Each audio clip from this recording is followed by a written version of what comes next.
Adulterants in food products. So, what is adulterant? It is any material which makes the food substandard and unsafe by the addition of substance which is injurious to the health or by the removal of nutritive substances and substitution with inferior material.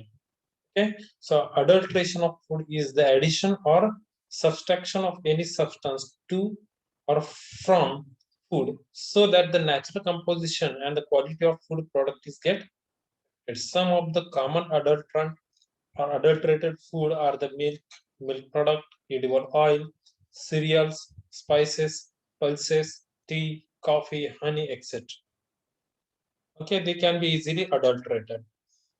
Means some impurities can be added into it.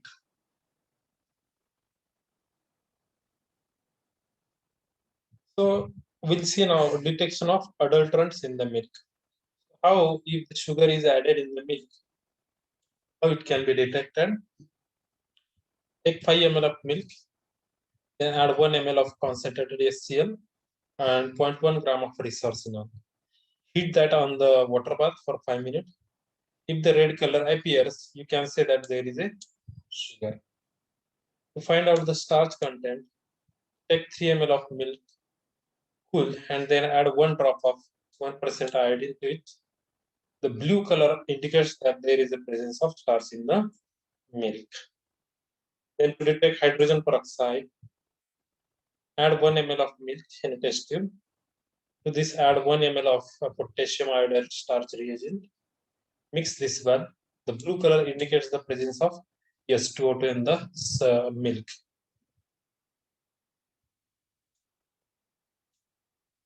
Formalin. Take 10 ml of milk and add 5 ml of concentrated H2SO4 to it on the side wall without shaking. The appearance of violet or blue color ring at the junction indicates there is a presence of formalin in the milk. To find the urea, take 5 ml of milk, add 0.3 ml of urease, check well, add 0.1 centimeter cube or 1.1 ml of bromothiamine. The appearance of blue color after 10 to 15 minutes indicates there is a presence of urea. One more test is there. You can take 5 ml of milk, add 5 ml of para-dimethyl aminobenzyaldehyde to this, and the distinct yellow color indicates the presence of urea in it. And the ammonium sulfate from the milk, take a 2 ml of milk in a test tube, add 0.5 ml of NaOH solution, then 0.5 ml of sodium hypochlorite solution, 0.5 ml of phenol, heat on boiling water bath for about 20 seconds. The bluish color indicates, or the bluish color turns deep blue, indicates the presence of ammonium sulfate in the milk.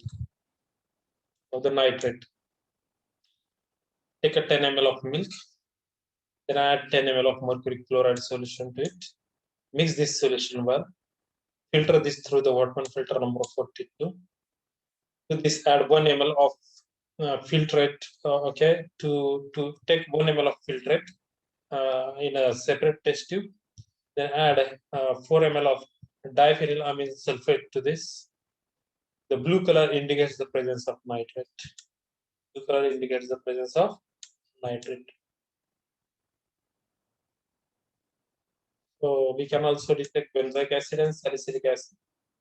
Take 5 ml of milk in a test tube. To this, add concentrated H2SO4, make the solution acidic, and ferric chloride solution added dropwise. Mix this well. The buff color indicates there is the presence of benzoic acid, where violet color indicates that there is the presence of salicylic acid. Okay, so two different color are present over there, or you can observe over there. So the buff color indicates the presence of benzoic acid, and violet color indicates the presence of salicylic acid. Now the borax or boric acid. 5 ml of milk in a test tube, add 10 ml of concentrated HCl, dip a turmeric paper to this mixture, and dry on a watch glass at 100 degrees Celsius. If paper turns red in the presence of borax or boric acid, may be present. Okay, so now we'll see the detergent. If thermometric paper turns red, then you can say there is the presence of boric acid. Because remember, the HCl is actually gas, okay, and that is compressed, that is pressed in the water. In the laboratory, you use hydrochloric acid as a liquid, but it's actually gas. Once you heat it to the 100 degrees Celsius, what will happen? It will get evaporated. Whatever red color will remain over there, that would be because of boric acid, because borax is also acid.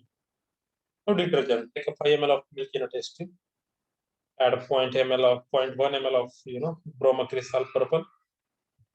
The violet color indicates the presence of detergent. Okay, so similarly, one more test is there. Now we'll see the pulverized soap. Take a 10 ml of milk in a test tube, add same quantity of hot water and 1 or 2 drops of phenolphthalein indicator to it. The pink color indicates the presence of soap because soap is having basic pH. Coloring matter. Take a 10 ml of milk in a test tube, add 10 ml of diethyl ether, shake well, and then allow it to stand. The yellow color indicates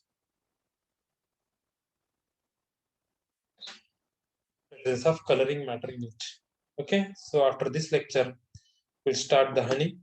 In the honey, we will see what is the composition of honey, then how the sugar from honey can be detected, and what are the different adulterant people adds into the honey, and how we can detect that adulterants from the honey. So I'm going to stop here for this lecture. In the next lecture, I will continue with the honey. Thank you.